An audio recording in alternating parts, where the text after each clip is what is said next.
ఈ వెహికల్ వచ్చేసి Bajaj Pulsar NS 200. ఈ వీడియో మీకు ఏ రకంగా ఉపయోగపడుతుందంటే, ఎన్ఎస్ 200 BS4 వెహికల్‌కి జనరల్ సర్వీస్‌లో ఏయేది చేయాలో అవన్నీ కూడా నేను ఈ వీడియోలో చేస్తున్నా.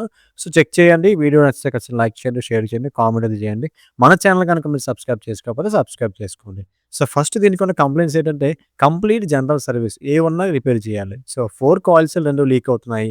అట్లానే ఫ్రంట్ డిస్క్ ప్యాడ్స్ అనేవి కంప్లీట్‌గా జీరో అయిపోయాయి. And that too front wheel tyre అరిగిపోయింది. కార్బొరేటర్ క్లీన్ చేయాలి. ఎయిర్ ఫిల్టర్ క్లీన్ చేయాలి. Engine oil, oil filter, handle bar ఒక్క సైడ్ చూసారు కదా! ఇది బెండైంది. ఇది బెండ్ తీయాలి. అట్లానే ఏదైతే ఈ ఇంజిన్‌లో ఏమైనా సౌండ్స్ వస్తే సౌండ్స్ చెక్ చేయాలి. ఆయిల్ లీకేజ్ చూసారు కదా! హెడ్ బీడింగ్ దగ్గరైతే లీకేజ్ ఉంది. ఆ లీకేజ్ కూడా క్లియర్ చేయాలి. మన కొత్త కస్టమర్ అని చెప్పాలి అప్పట్లో. ఇప్పుడు కాదు. మా జూనియర్ సో, దీనికి ఇవి కంప్లెయింట్స్. అట్లానే ఇక్కడ మెయిన్‌గా నోటీస్ చేసిన కంప్లెయింట్ ఏంటంటే, ఈ ఆయిల్ లీకేజ్ అండి. ఇక్కడ హెడ్ దగ్గర ఆయిల్ లీకేజ్ అయిపోతుంది. అండ్ దెన్ ఇది చాలా ఇంపార్టెంట్ కంప్లెయింట్ ఏంటంటే, స్పాకెట్ షాప్ దగ్గర నుంచి ఆయిల్ గారిపోతుంది. ఎన్ని సార్లు చేసినా సరే, ఎవరు చేసినా క్లియర్ అవ్వలేదంట. సో, అందరూ మనకు మరి చెప్పి అడిగి కన్ఫర్మ్‌గా అవుతదంటే తీసుకొచ్చారు. సో, స్టెప్ బై స్టెప్ అయితే వర్క్ అయితే స్టార్ట్ చేద్దాము. సో, ఫస్ట్ ఏంటంటే మీరు ఎన్ఎస్ విషయానికి వచ్చేసరికి నాకు నచ్చిందేంటంటే, ఏది చేయాలన్నా సరే ట్యాంక్ ఓపెన్ చేయాలి. ట్యాంక్ ఓపెన్ చేయడం చాలా ఎక్కువ టైమ్ టేకింగ్ తీసుకుంటుంది. సో, ఈ ట్యాంక్ ఎట్లా ఓపెన్ చేయాలని చెప్పేసి ఒక ఫుల్ వీడియో చేశా. మన ఛానల్ ప్లేలిస్ట్‌లో చెక్ చేయండి. ఎన్ఎస్ 125 కంప్లీట్ ట్యాంక్ ఎలా ఓపెన్ చేయాలని చెప్పేసి. సో, ఈ ట్యాంక్ ఎట్లా ఓపెన్ చేయాలో సింపుల్‌గా చెప్పేస్తాను. బట్ మీకు అర్థమైందో అర్థమవ్వకపోతే ఐయామ్ నాట్ రెస్పాన్సిబుల్. ఎందుకంటే ఒక ఫుల్ వీడియో అయితే మీకు అర్థమవుతుంది. షార్ట్‌గా చెప్తే మీకైతే అర్థం కాదు కదా! సో, ట్యాంక్ అయితే తీసేసాం. తీసేసిన తర్వాత దానికి ఎన్నైతే బోల్ట్స్ ఉంటాయో అన్ని బోల్ట్స్ కూడా తీసేసి జాగ్రత్తగా పక్కన పెట్టుకోవాలి. నా సజెషన్ మీకేంటంటే మీరు కొత్తగా ఏమైనా వర్క్ ఓపెన్ చేస్తే ఏ బోల్ట్‌కి ఆ బోల్ట్ బిగించేసుకోండి. సో, ఇన్నర్ సైడ్ చూడండి కంప్లీట్‌గా ఎంత ఆయిల్ అయితే స్ప్రెడ్ అయిందో హెడ్ క్యాప్ పైన కంప్లీట్‌గా ఆయిల్ అయితే వచ్చేసింది. సో, అదంతా కూడా నీట్‌గా క్లీన్ చేసుకొని 4 బోల్ట్‌లు ఓపెన్ చేసి క్లీన్ చేసుకొని అక్కడేంటంటే ఒక ఓరింగ్ పోతే ఓరింగ్స్, బీడింగ్ మార్చుకోవాలి. అండ్ ఎయిర్ ఫిల్టర్ ఓపెన్ చేయడానికి బోల్ట్స్ అండ్ 4 సైడ్‌లు కూడా 8 బిట్‌తో బోల్ట్స్ అయితే ఓపెన్ చేసేయండి. అట్లనే ఇంతకుముందు ఎవరో ఏబీఎస్ కంప్లీట్‌గా డిస్కనెక్ట్ అయితే చేసేసారు. One of the bad luck. ABS వరకు చాలా సేఫ్ సైడ్ మనకి బ్రేకింగ్ కట్టబడుతుంది. అండ్ ఈ ఎయిర్ ఫిల్టర్ చూసారు కదా! ఎయిర్ ఫిల్టర్‌లో చాలానే డస్ట్ అయితే ఉంది. ఎందుకంటే ఈ వెహికల్స్‌కి ఎప్పుడు కూడా తెలిసి ఎయిర్ ఫిల్టర్స్ క్లీన్ చేయరు. అండ్ దట్ టూ దీనిలో ఈ పండగలకి ఆటిలకి ఎయిర్ షాట్ కొడతారు కదా! దాన్ని ఏమంటారో కూడా తెలీదు. ఆ పేపర్స్ అయితే రంగు పేపర్లు అందులోకొచ్చాయి. సో, అట్లా వస్తాయి. అలా ఎందుకొస్తదో నాకిప్పటికి అర్థం కాలేదు. మీరు కామెంట్ జేయండి. సో, చూసారు కదా!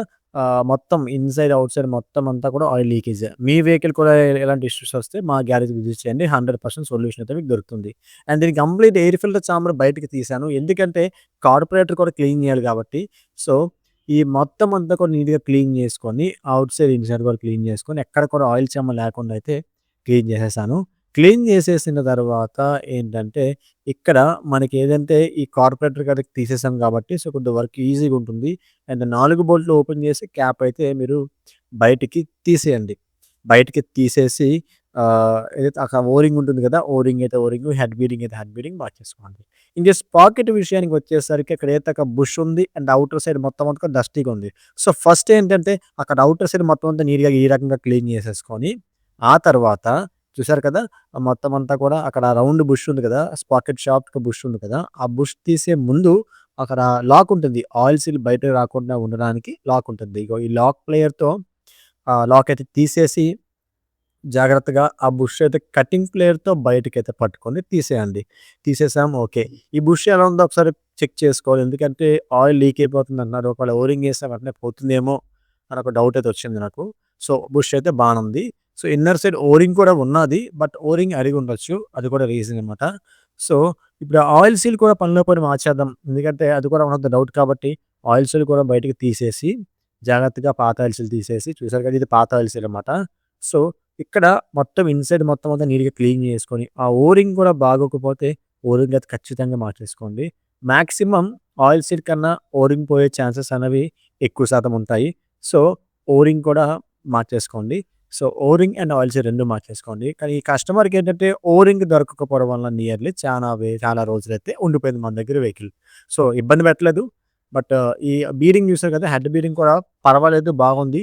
సో, అందు గురించే దాన్నే మళ్ళా నీట్‌గా క్లీన్ చేసి ఇన్‌సైడ్ కూడా మొత్తం క్లీన్ చేసుకొని, ఔటర్ సైడ్, ఇన్‌సైడ్ మొత్తం నీట్‌గా క్లీన్ చేసుకొని, అనాబాండ్ ఎక్కడెక్కడైతే అప్లై చేయాలో అక్కడంతా కూడా రెడ్ కలర్ అనబోండ్ అయితే నేను యూజ్ చేస్తా. ఎందుకు రెడ్? వైట్ ఎందుకు వద్దంటే రెడ్ కొద్దిగా టెంపరేచర్‌ని తట్టుకొని లీక్ అవ్వకుండా ఉండే ఛాన్సెస్ అనేవి ఎక్కువుంటాయి. సో, అందుగురించే రెడ్‌నయితే నేను ప్రిఫర్ చేస్తాను. కొన్ని కొన్ని కేసెస్‌లో వైట్ అయితే యూజ్ చేస్తాను. సో, సీల్ ఇంజిన్‌లకైతే వైటే యూజ్ చేస్తాను. బట్ సెంట్రకైతే ఖచ్చితంగా రెడ్ యూజ్ చేస్తా. మీరేదైనా యూజ్ చేస్తారో అది కామెంట్ చేయండి కిందన.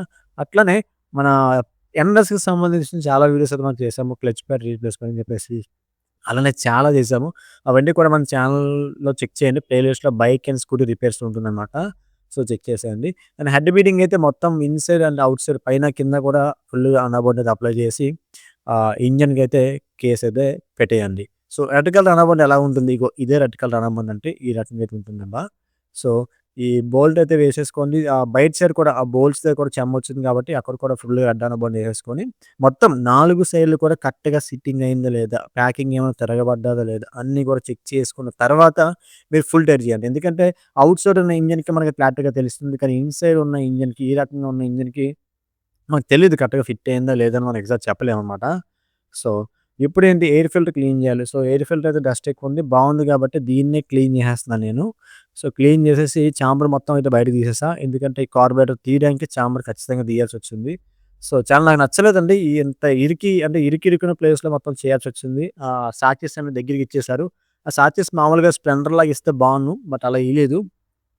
సో, కార్బొరేటర్ కూడా మొత్తం అంతా క్లీన్ చేసేసాం. సో, క్లీన్ చేసేసిన తర్వాత నీట్‌గా ఇన్‌సైడ్, ఔట్ సైడ్ మొత్తం అంతా కూడా నీట్ క్లీన్ చేసుకొని, ఆ పైప్స్ ఏవైతే ఉన్నాయి గదా!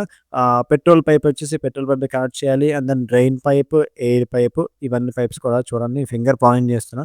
ఆ ఫింగర్ ప్రకారంగా మీరైతే ఫిక్స్ చేసుకోండి. ఇది డ్రైన్ పైప్ అనమాట. కిందన ఉంటుంది. కిందన బ్లాక్ కలర్ పైప్ వచ్చిద్ది. చాలా సన్నగా ఉంటుంది పైపు. డ్రైన్ పైప్ అంటే అగో అది పెట్టినా పెట్టకపోయినా పర్లేదు. బట్ మాక్సిమం పెట్టండి. ఇంజిన్ మీద పడకుండా ఉంటుంది. అండ్ దట్ టూ దీనికి క్లచ్ కేబుల్ కూడా పోయింది. సో, పనిలో పని ట్యాంక్ ఎలాగో ఓపెన్ చేసాం కాబట్టి క్లచ్ కేబుల్ కూడా జెన్యూన్ కేబుల్ తీసుకొచ్చి కేబుల్ అయితే పాతది తీసేసి కొత్త దానికి కేబుల్ అయితే ఫిక్స్ చేసేసాము. సో, ఎయిర్ ఫిల్టర్ కూడా మొత్తం బిగించేసి ఎయిర్ ఫిల్టర్ చాంబర్ మొత్తాన్ని కూడా ఆ కార్పొరేటర్‌కైతే ఫిక్స్ చేసి మొత్తం ఎక్కడైతే బోల్ట్స్ ఉన్నాయో ఆ బోల్ట్స్ అయితే ఫిక్స్ చేసేసాం. సో, ఇదైతే పొల్యూషన్ అండి. పొల్యూషన్ దానికి కూడా ఎయిర్ ఫిల్టర్ అయితే కనెక్ట్ అయ్యి ఉంటుంది గదా! సో, అది కూడా నీట్‌గా కనెక్ట్ చేసి ఆ పైప్ వచ్చేసి ఇగో ఇక్కడ అది డ్రైన్ పైప్. ఎయిర్ ఫిల్టర్‌లో మనకి ఏమైనా డస్ట్ ఏమన్నా వాటర్ ఏమన్నా ఓర్ ఇంజిన్ ఆయిల్ ఫిల్ అయితే ఆ డ్రైన్ పైప్ నుంచి కిందకి పోతుంది. ఇంజిన్ మీద పడకుండా, ఇంజిన్ ఫైర్ అవ్వకుండా. సో, ఎయిర్ ఫిల్టర్ అయిపోయింది. కార్బోరేటర్ క్లీన్ చేసేసాం. నెక్స్ట్ వచ్చేసి హెడ్ బీడింగ్ మొత్తం చేసేసాం. ఇక్కడ చూసారు కదా! అక్కడ బోల్ట్స్ ఏవైతే ఉన్నాయి గదా! Elbow bolts. ఆ బోల్ట్స్ ఖచ్చితంగా కరెక్ట్‌గా ఫిట్ అవ్వకపోతే మనకి మిస్సింగ్ కంప్లెయింట్స్ వస్తాయి. అండ్ దెన్ ఈ లోపల కూడా కరెక్ట్‌గా ఫిట్టింగ్ అనేది చెక్ చేసుకోండి. వన్స్ మనం బిగిన్ చేసిన తర్వాత ట్రయల్‌కి ఏదైనా తేడా వస్తే మళ్ళీ ఇప్పుకోవాలి. మనకి ఇబ్బంది అయితది. సో, ఇక్కడ చూసారు కదా! మొత్తం అంతా కూడా కరెక్ట్‌గా ఫిక్స్ అయిందిలా చూస్తున్నారు కదా! ఫిక్స్ అయితే ఓకే. ఇప్పుడు నెక్స్ట్ ఏంటి? ఇప్పుడు మనం ఏంటంటే ఎయిర్ ఫిల్టర్ చాంబర్ ఫిక్స్ చేయాలి. ఎయిర్ ఫిల్టర్ చాంబర్ లోపల మనం ఏంటంటే ఈ ఎయిర్ ఫిల్టర్ స్పాంజు అట్లనే ఈ చిమ్నీ ఉంది గదా! ఈ చిమ్నీ ఏదోని ఫిక్స్ చేసుకోవాలి. సో, ఈ చిమ్నీ ఎందుకిస్తారు అని మీకు డౌటొస్తే ఏవన్నా ఔట్ సైడ్ నుంచి డస్ట్ వచ్చినప్పుడు ఇంజిన్‌లోకెళ్ళిపోకుండా చిమ్నీ దగ్గర ఆగిపోవాలని జెప్పేసి ఆ రకమైన ప్రొసీజర్ అయితే ఇచ్చారు. సో, ఇప్పుడు పొల్యూషన్ చాంబర్ ఏదైతే ఉందో కంప్లీట్ దానికొచ్చిన పైప్స్ ఏవైతే డిస్కనెక్ట్ చేసామో అన్ని పైప్స్ కూడా కనెక్ట్ చేసేయండి యాజ్ యూజువల్‌గా. ఇప్పుడు స్పాకెట్ షాఫ్ట్ ఆయిల్ సీల్ అయితే వేస్తున్నా. సో, ఎందుకు భయ్ అంత లేట్ చేశారంటే ఈలోపు మిగతా వర్క్స్ చేద్దామని చెప్పేసి డిలే చేశాము. సో, ఈ ఓరింగ్ గూడా మనం వేరేది తీసుకొనొచ్చాము. అది దొరకకపోతే వేరేది ఆల్రెడీ సెర్చ్ చేసాము. బట్ అదైతే సక్సెస్‌ఫుల్ అవ్వలేదు. మళ్ళా వేరే ఇంజిన్‌ది తీసి డిస్మాంటిల్ చేసిన ఇంజిన్‌ని తీసి దానికైతే వేయడం జరిగింది. అది కూడా కస్టమర్ తీసుకొచ్చారు. చెప్పాను ఇలా పలానా చెప్తే ఆ ప్రొసీజర్ బట్టి ఆ ఓరింగ్ తీసుకొచ్చారు ఫైనల్‌గా. ప్రాబ్లమ్ అయితే సాల్వ్ అయింది end of the day. But late అయింది. ఎందుకంటే ఈ స్పేర్ పార్ట్స్ అనేవి బయటకి రావటం లేదండి. ఎన్ఎస్ BS4 ఒక వెహికల్ డిస్కంటిన్యూ అయితే అంటే ఎన్ఎస్ డిస్కంటిన్యూ అవ్వలేదు. BS4 ఆపేసాడనమాట. సో, అందువల్ల స్పేర్ పార్ట్స్ చాలా ఇబ్బందయ్యాయి.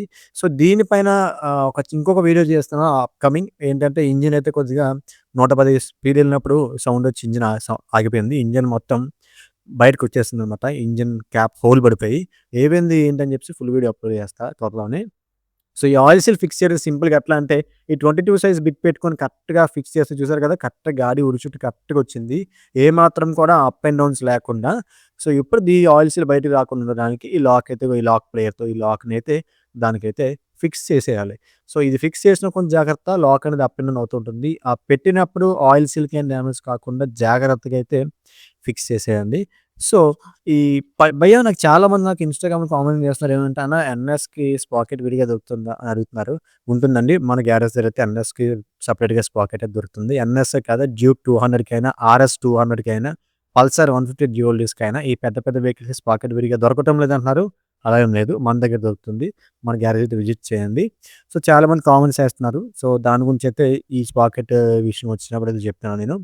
సో, చెక్ చేశాను. బండి స్టార్ట్ చేసి ఆయిల్ లీక్ అవుతుందా లేదా అని చెప్పేసి. అంతగా రాలేదు. బట్ ఎక్కువ 80, 90 స్పీడ్ ఫాస్ట్‌గా కొట్టినప్పుడైతే లైట్‌గా వచ్చిందని చెప్పేసి కస్టమర్ నోటీస్ చేస్తే, మళ్ళా ఓరింగ్ అయితే తెప్పించాము. ఓరింగ్ తెప్పించి ఆ పర్టిక్యులర్ ఇష్యూనైతే మనమైతే రిజాల్వ్ చేయడం జరిగింది. ఇబ్బందేం లేదు. బట్ నెక్స్ట్ ఇంకేముంది? ఇంకా నెక్స్ట్ ప్రొసీజర్ ఏముంది భయ్యా, జాగ్రత్తగా ఈ స్పాకెట్ అయితే ఓవరింగ్ అయితే మనమైతే వేసేసాం కదా!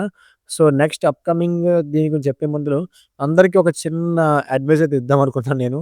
ఏంటంటే ఈ మధ్య యాక్సిడెంట్స్ చాలా ఎక్కువైపోతున్నాయి. చాలా ర్యాష్‌గా వెళ్తున్నారు. అనవసరంగా ర్యాష్‌గా వెళ్తున్నారు.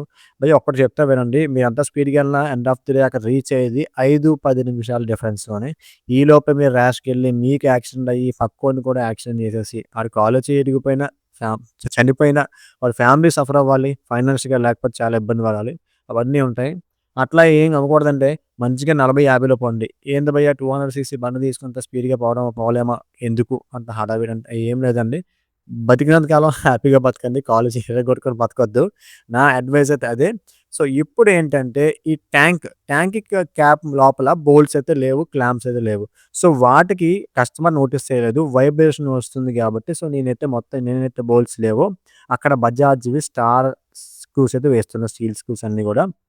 సో, ఇంకా ఈ సస్పెన్షన్ ఆయిల్ సీల్ అయితే లీక్ అవుతుంది కదా! సో, ఇది కూడా మనమైతే ఆయిల్ సీల్ వేయడం ఎలా అని చెప్పేసి ఒక ఫుల్ వీడియో చేశాము. ఫుల్ వీడియో మన ఛానల్ ప్లేలిస్ట్‌లో చెక్ చేసేయండి. అంటే ఫోర్క్ ఆయిల్ సీల్ రీప్లేస్‌మెంట్ అని చెప్పేసి ఒక ప్లేలిస్ట్ పెట్టాననమాట. సో, అదైతే చెక్ చేయండి. ఈ క్యాలిబర్ చూసారు కదా! క్యాలిబర్ కంప్లీట్‌గా డిస్క్ ప్యాడ్ అరిగిపోయి కస కస కస సౌండ్ వస్తుంది. సో, దానికన్నా ముందు టైర్ అయితే రీప్లేస్ చేసేసి, పాత టైర్ తీసేసి, కొత్త టైర్ అయితే సీఎట్ కంపెనీ టైర్ అయితే వేస్తున్నాను నేను. ఎందుకు సీఎట్? ఎందుకంటే సీఎట్ అనేది బ్రేకింగ్ అనేది స్కిడ్ అవ్వకుండా ఉంటుంది. స్మూత్‌గా బ్రేక్ పడుతుంది. అండ్ టైర్ ఎయిర్ లాక్స్ రావటం లేదు. ఎడ్జెస్ పోవటం లేదు. లాంగ్ లాస్టింగ్ ఉంటుంది. సో, ఈ డిస్క్ క్యాలిపర్ యొక్క డిస్క్ ప్లేట్స్ చూసారు కదా! బ్రేక్స్ అనేవి కంప్లీట్‌గా అయిపోయాయి. సో, ఇవి తీసేసి మొత్తం క్యాలిబర్ లోపల ఏదైతే క్లీన్ చేయాలో మొత్తం అంతా కూడా నీట్‌గా క్లీన్ చేసేసుకొని క్యాలిబర్స్‌కైతే డిస్క్ ప్యాడ్స్ అయితే వేసేసి ఈ టైర్ చూసారు కదా! గ్రిప్పింగ్ అనేది. ఈ టైర్ కూడా చాలా నచ్చింది నాకు. వేరే టైర్స్‌తో కంపేర్ చేసుకుంటే. వీలైతే ఫిక్స్ చేసేసాను. సో, నెక్స్ట్ ఏముంది ఈ వీడియో కస్టమర్ నాకు మొన్న వచ్చినప్పుడు నోటీస్ చేశారు. "అన్న నా బైక్ వీడియో పెట్టలేదు ఏంటి" అని చెప్పేసి. క్యాజువల్‌గా అడిగాడు. ఆ డిమాండ్ అయితే కాదు. పెడతానురా కొద్దిగా వర్క్ టెన్షన్‌లో ఉన్నా అని చెప్పేసి అన్నాను. బట్ వారి కోసం స్పెషల్‌గా వీడియో అయితే ఎడిట్ చేస్తున్నా. ఎడిట్ చేసి అప్‌లోడ్ చేస్తున్నా. సో, చూసారు కదా! డిస్క్ ప్యాడ్ కంపారిజన్ చూడండి. ఆ డిస్క్ ప్యాడ్ ఎలా ఉంది? ఈ డిస్క్ ప్యాడ్ ఎలా ఉంది? 2 కూడా చూసారు కదా! సో, పాత డిస్క్ ప్యాడ్‌లు తీసేసి కొత్త డిస్క్ ప్యాడ్‌లు వేసేసి లోపలైతే గ్రీస్ ఫుల్‌గా లూప్ చేసి క్యాలిబర్ అయితే ఫిక్స్ చేసేసాను. సో, క్యాలిబర్ ఫిక్స్ చేసేసాను. బట్ ఏబీఎస్ కేబుల్ ఇంకా ఎందుకుందా అని నాకు డౌట్ వచ్చింది. ఎందుకంటే ఏబీఎస్ పూర్తిగా లేదు కదా దీనికి. సో, అట్లనే మడ్గర్ ప్యాడ్ అయితే వేసాము. చాలా మందికి ఇది వేసుకోవడానికి నామోచీ ఉంటుందండి. ఎందుకండి నామోచీ? సైలెన్సర్ పోయినా పర్లేదా మీకు? సో, ఆ మడ్గర్ ప్యాడ్ అయితే వేసేసాను. కాకపోతే దాని మీద ఉన్న పేర్లు లోపల కనిపించేలా పెట్టాను. ఇంకా ఇంజిన్ ఆయిల్. ఈ ఆయిల్ చూసారు కదా! ఎంత కంప్లీట్‌గా బ్లాక్ అయిపోయిందో. సో, ఇంతవరకు వాడొద్దండి పెద్ద వెహికల్‌లో ఖచ్చితంగా మీరు 2500 కిలోమీటర్లు లేదా 3000 అంతకు మించి అయితే మీరు తోలితే ఇంజిన్ యొక్క లైఫ్ తగ్గిపోతుంది. సో, అట్లా వద్దు. దయచేసి ఇంజిన్ ఆయిల్ అనేది కరెక్ట్‌గా టైమ్ టు టైమ్ మార్చుకోండి. మీ ఇంజిన్ మీరే కాపాడుకోండి. సో, ఈ ఆయిల్ ఫిల్టర్ చూసారు కదా! సో, ఆయిల్ ఫిల్టర్ కూడా ఎలా ఓపెన్ చేయాలి? మీరు ఆయిల్ ఫిల్టర్ ఇంక మార్చేస్తాను ఉద్దేశం ఉంటే స్క్రూ డ్రైవర్ పెట్టి పొడిచి బయటకి తీయండి. లేదు ఆయిల్ ఫిల్టర్ బాగుందో లేదో చెక్ చేద్దాం అనుకుంటే ఇగో ఇట్లా మ్యాగ్నెట్ పెట్టి బయటికి లాగండి. సో, ఆయిల్ ఫిల్టర్ కూడా డ్యామేజ్ అయిపోయింది. సో, ఆయిల్ ఫిల్టర్ కూడా ఖచ్చితంగా చేంజ్ చేసేస్తున్నా. సో, అట్లానే హ్యాండిల్ బార్ చూసారు కదా! ఎంత దారుణంగా బెండ్ అయిందో. అంటే అర్థం చేసుకోండి. కుర్రోడు గట్టిగానే పడ్డాడు. పర్వాలేదు. నైస్. బానే పడ్డాడు. సో, ఈ హ్యాండిల్ బార్ కూడా బయటికి తీసేసి హ్యాండిల్ బార్ బెండ్ ఉంటే ఆ బెండ్ కూడా రిమూవ్ అయితే చేసేయాల్సొచ్చింది. హ్యాండిల్ బార్ మార్చేసుకోవచ్చు కదా బ్రో అంటే, డబ్బులు ఊరికనే రావండి. సింపుల్‌గా బెండ్ తీసేసేదానికి వాడక్కడే ఉన్నాడు పక్కన. సో, ఈ స్పాకెట్ చూసారు కదా!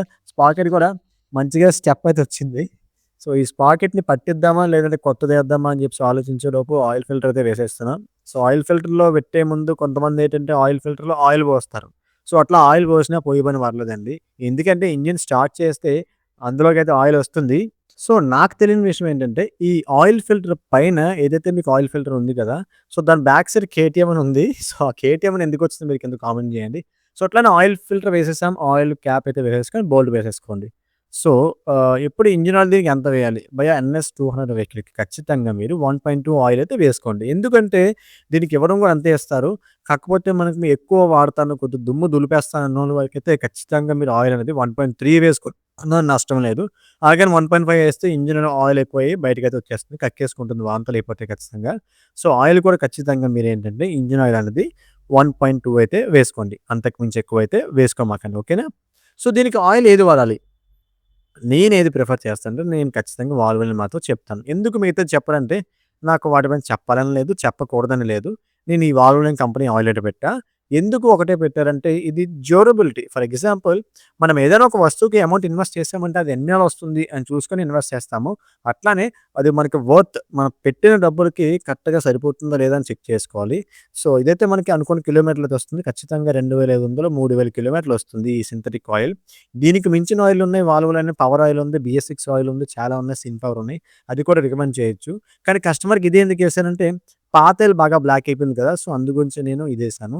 అండ్ స్పాకెట్ అయితే పట్టించేద్దామని ఫిక్స్ అయ్యి కస్టమర్ చెప్పి పట్టించేసి ఈ హ్యాండిల్ బార్ చూసారు కదా! కంప్లీట్‌గా ఒరిజినాలిటీకి అయితే బెండ్ చేసి కస్టమర్‌కి వెహికల్ హ్యాండ్ ఓవర్ చేసేసా.